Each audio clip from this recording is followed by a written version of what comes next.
What's Greg Lagging? It's your boy Baroshmo, just in case you did not know so. And we're back, this time taking a look at some early candidates for Offensive Rookie of the Year. Yes, the draft is over. So now let's take a look at some of the guys that are probably in the best situations to get Rookie of the Year. But go ahead, become a bro and subscribe. Leave that thumbs up if you enjoy the content. Helps the video out a ton. Matter of fact, go ahead and join that football discourse in the comment section below. That also helps the video a ton. Be sure that you are subscribed, because YouTube, it's doing that thing where it just unsubscribes people, and the channel is falling victim to that. Gotta love it. Gotta stinking love it. But let's go ahead, let's get into the nitty gritty, starting with PENEI SEWELL. I'm gonna throw one offensive tackle, one offensive lineman on here, because let's be honest, they don't get the credit they deserve, man, especially when it comes to these rewards.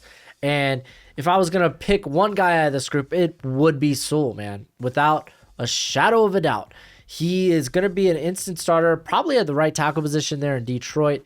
I mean, you could make a case for Slater, but I think SEWELL, he was my top tackle going into the class, for me, hands down. So I think he's got a pretty good chance, a pretty good shot. If a lineman were to be bestowed the honor of Offensive Rookie of the Year, it'd probably be him. Next guy on my list is DYAMI Brown, man. He's not for sure going to be a starter, man. He's going to have to battle guys like Kelvin Harmon, Antonio Gandy Golden. You could even make a case for the Sims, those cats, but Washington is now in Ryan Fitzmagic's hands. What does Ryan Fitzmagic love to do? Yeet that ball downfield. What does DYAMI Brown like to do? Be the target of said yeets. I'm just saying, man, DYAMI Brown was one of the best vertical route runners in this class. I'm surprised he lasted as long as he did. I thought he was going to be for sure a second round pick. Didn't end up happening, but I think he's in a great position here, especially playing opposite of Terry McLaurin. Then you got to worry about Curtis Samuel underneath. I think he's just in a great situation to potentially be a Rookie of the Year candidate. I'm giving you 10, by the way, so he's number 9 on my list. So let's move on to my sleeper. I only have 2 running backs on this list, and this guy's my sleeper of the group. It's Michael Carter from the Jets. Right now they got, LaMichael Pirine listed as the starter. He doesn't got a lot of pizzazz, man. I wasn't that high on him coming out of the class. He wasn't drafted by this coaching staff. He wasn't drafted by Saleh or LaFleur. So who did they draft? Carter, who's a great scheme fit for the zone blocking scheme. They did bring in Coleman, someone they're familiar with, but let's be honest, Coleman gets hurt a lot. I think Michael Carter really could reap the rewards and be, well, maybe the Raheem Mostert to this offense, man. He could do it, especially in the passing game. That's why I threw him on here, because what he can do in the passing game as a receiving back is phenomenal, but don't take him for granted as an actual running back, man. This dude can cut on a dime. His start and stop ability is just top notch. You love the physical way he plays. So he's making it here at number 8. And then at number 7, I got JAYLEN WADDLE from Dolphins Zone, baby. Fins up. Fins up, man. JAYLEN WADDLE. A man not have been in love with the draft pick, well, mainly because essentially they traded a first rounder to get Waddle. But there's no denying, I think Waddle's going to be uncontested when it comes to his being in the slot.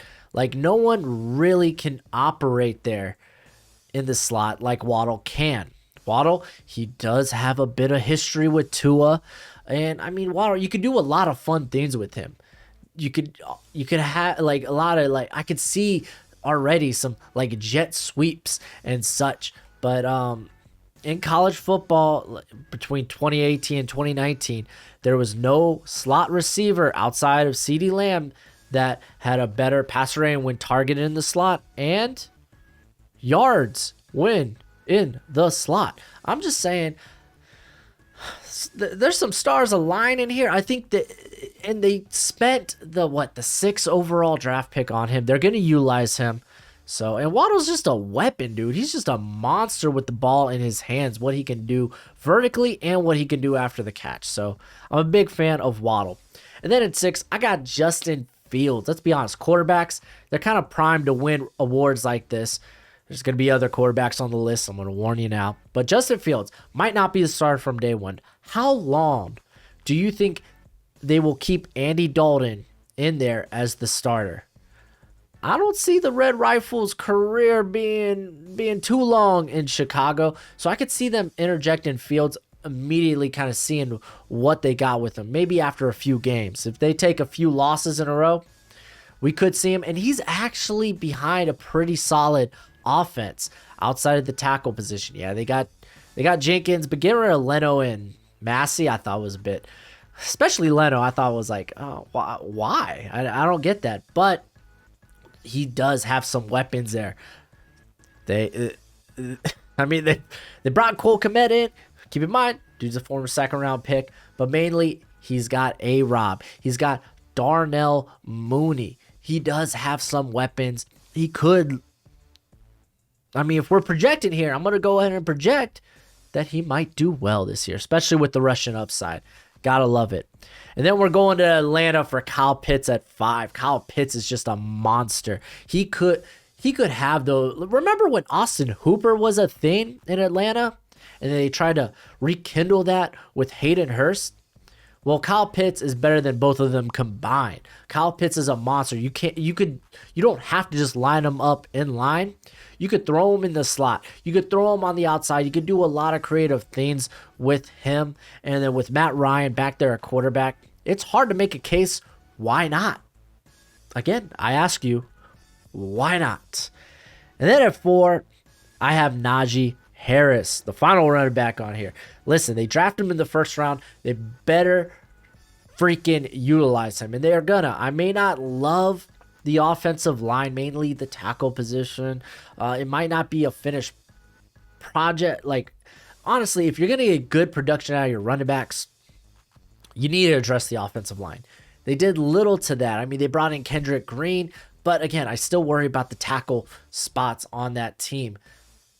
But Najee Harris, if you're going to have a back, this guy is a broken tackle machine, man. This guy's phenomenal. He can do it in the receiving game even better. I don't know if they see him as a 3-down back, but he really can be one of those 3-down backs that we seldom see now in the NFL. I think they're going to utilize him a ton, given that they spent a 1st-round pick on him. So just based on how much opportunity, how many touches he's going to get, I figured he should be high on this list. And then at 3, Zach Wilson, quarterback, man. I'm telling you, this dude's actually got legit weapons. I believe in the coaching staff. I believe in LaFleur. I believe in Saleh. It's a quarterback-friendly system if they're going to implement something similar to Kyle Shanahan. The offensive line actually looks pretty solid. Say what you want about Van Roden. Pretty solid. McGovern, I expect him to be better. Remember, he was a big free agent signing. George Fant is what it is.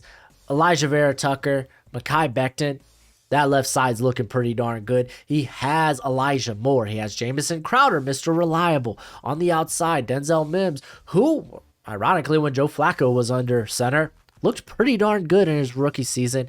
And Corey Davis, who's coming off a pretty darn good contract year, hence the big contract in New York. You know what? I'm not going to say he's going to succeed extremely well. We just know he's going to be the quarterback from the get-go, and all hope is not lost there in New York. So I feel like it's a safe bet, man. I think for a lot of people, he's like 2nd or 3rd in betting odds currently for Rookie of the Year. So put him in here at 3. Not bad. And then at 2, I got Jamar Chase. Reunited and it feels so good, is what Joe Burrow is saying. Joe Burrow's happy to see his top target from 2019 back there in Cincy with him, man. And you best believe he's gonna be getting a lot of targets. Keep in mind, man, at one point, Burrow had to throw the ball 63 times last season. This defense, it ain't there yet. They're gonna be playing from behind a lot. He's gonna be throwing the ball a lot. Chase is gonna be said recipient of the ball a lot. I know they got T. Higgins there, but T. Higgins, man, he doesn't exactly get open quickly. He's more of a intermediate to downfield type of guy. You gotta let him get going. I feel a bit more confident in Chase, plus the chemistry. And that's not a dig on Higgins. Higgins is phenomenal, man. He was the first pick in the second round in 2020. I think he's already overplayed that type of value. That guy showed last season why he should have been a first-round pick. But then again, a lot of these receivers, like rookie receivers in 2020, played pretty darn well. I expect Chase to be part of the next batch there. And, of course, Trevor Lawrence, he's number one. How can you – I mean, I don't get how he can't be anyone's number one. I think unless you're trying to be, oh, look, I don't have Trevor freaking Lawrence as rookie of the year at number one. They're fooling themselves. They're just trying to make it look like, hey, I'm smart. Look at me. I'm different than everybody. Sometimes a good answer is just a good answer. Sometimes the right answer is the right answer. It's Trevor Lawrence. Let's be honest. He's going to be a starter from day one. Yeah, it's not going to be great all the time. It's not going to be beautiful all the time. But this dude, honestly, is working with some talent. DJ Chark there. Laviska Shenault looked like just years ahead in terms of his development. I thought this guy was going to be way more of a project, and he came out and he was a way more he was much more developed in what routes he could run. I thought he was so limited there at Colorado, and then he came out last year and he looked much better. They brought in Marvin Jones. They brought in Philip Dorsett. They drafted, Jalen Camp, let's be honest. He's going to need some time to develop. But Colin Johnson looked solid at parts last year. Yes, they got Tim Tebow, probably a tight end, is what it is. But mainly, I feel good about the offensive line, too. Like, Brandon Leonard is one of the best centers in the league. A.J. Cann actually looked pretty solid last year, and he might be the weakest part of that offensive line. Andrew Norwell looked like last year he deserved the contract, well, at least at points. Cam Robinson, he's in a prove-it year on the franchise tag. Jaywan Taylor, after looking pretty solid his rookie season, he kind of had the sophomore slump. I expect him to rebound. That's just how offensive linemen work. Typically by year 3, year 4, they're looking good. So I expect him to rebound. I mean, he's got Travis Etienne. He's got James Robinson. Carlos Hyde, if you really want to dig into the depth chart. Like, this offense doesn't look bad. Trevor Lawrence is the favorite. Anyone else telling you any different is just trying to be colorful. They're just trying to be different in their own right. But they're wrong. I mean, he might not end up winning it. I will admit that. But let's be honest, he should be everyone's favorite to win it. It just makes the most sense. Quarterbacks, they typically always win this award. Come on. Come on, man. But that's it for the video. Go ahead, let me know who are some of your favorites to win Offensive Rookie of the Year, and be back here tomorrow or the day after for Defensive Rookie of the Year candidates. But until next time, you be easy, my friends. Later.